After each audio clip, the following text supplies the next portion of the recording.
Buongiorno cari amici, benvenuti anche oggi nel vostro canale del vostro Marietta Veneziano. Da come avete visto dalla mascherina principale, oggi noi parleremo di angeli e geni e demoni, tanto per dare una spolverata a certi concetti, perché mi sono reso conto che nei vari gruppi social che frequento c'è un pochino di mancanza di conoscenza.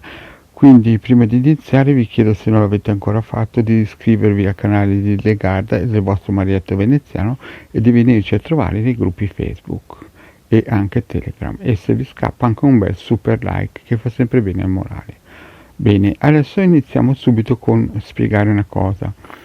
I geni e gli angeli sono due cose differenti, sono due cose proprio differenti. Gli angeli sono stati creati dal creatore, da quello che viene chiamato nelle religioni di Stato il Dio, oppure in alcuni gruppi misterici la Keter.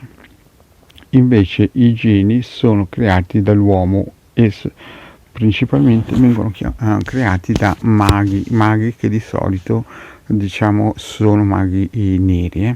Bisogna capire anche che ci sono tre tipologie di maghi che si distinguono.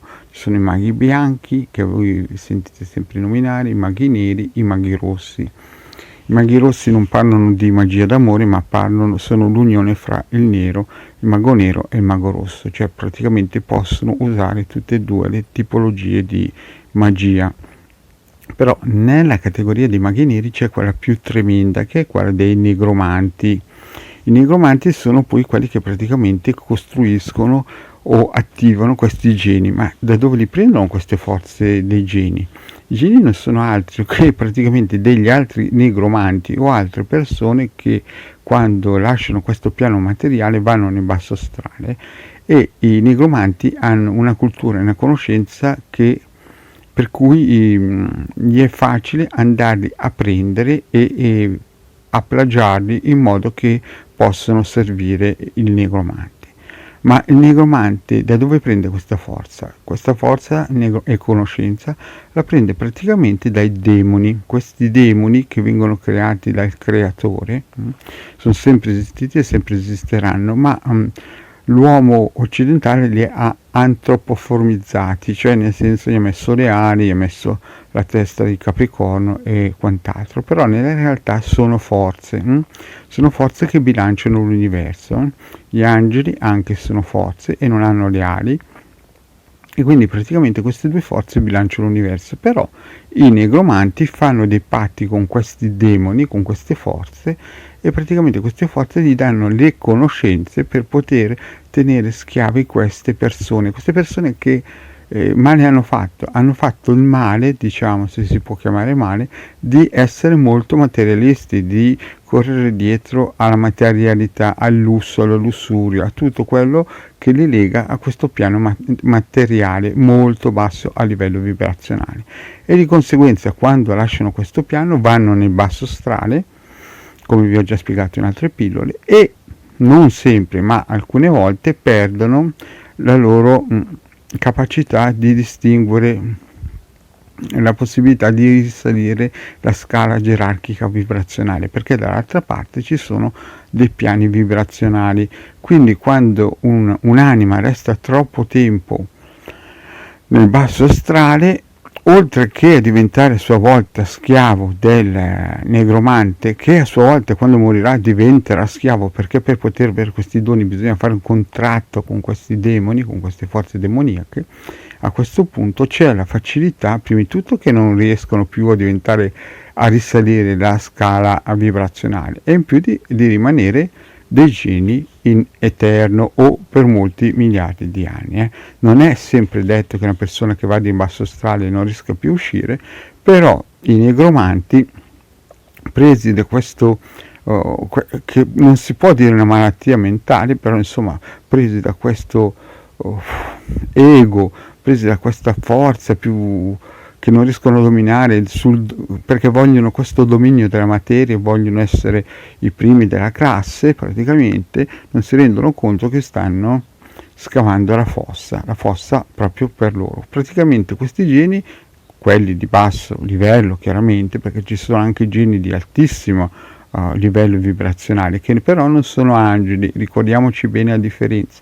I geni praticamente sono delle anime che non si sono potute evolvere e sono rimasti alcuni nei bassi piani astrali, altri chiaramente in piani molto più alti, però non hanno potuto seguire la strada dell'evoluzione dell'anima, che è quella di diventare all'eguaglianza della forma del creatore. Quindi cosa abbiamo capito da questo? Abbiamo capito che quando nei social c'è gente che dice io parlo con gli angeli a destra, a sinistra, o arrivano giù le forze, le fratellanze di luce, roba del genere, voi dovete capire che non c'entra niente con la realtà. Quelli sono magari geni, anche geni di basso livello, che si sono camuffati per prendere in giro e ingannare le persone. Ed è per questo che bisogna sempre, dico sempre, stare molto attenti a questi gruppi, perché praticamente a forza di mandare luce colorata, angeli colorati e quant'altro, non fanno altro che imbrigliare con dei contratti virtuali, perché anche se non è scritto alla fine il concetto questo, voi fate praticamente dei contratti con queste entità senza saperlo e venite imbrigliati. Questo non voglio fare allarmismo, perché il vostro Marietto Veneziano e la vostra Hildegard vi hanno messo anche la possibilità di andare a cercare di scaricare in modo gratuito nel sito alcapitano.alterviste.org alcuni circuiti radionici di protezione, e vi spiegano le varie e vi spieghiamo nelle nostre pillole come potervi proteggere col cerchio di fuoco e l'ovetto colorato. Però c'è questa possibilità che potrebbe, che qualcuno, magari preso un po' dalla mancanza di conoscenza, si farà mandare troppa luce colorata, e dentro questa luce colorata c'è un bel genietto. Poi bisogna anche distinguere una cosa, che i negromanti, perché il genio basso risponde prima? Proprio perché è più attaccato alla materialità e alla terra di questo, alla vibrazione di questo pianeta. I geni alti fanno una fatica immensa a scendere in questo piano vibrazionale, per il semplice fatto che è troppo densa per loro.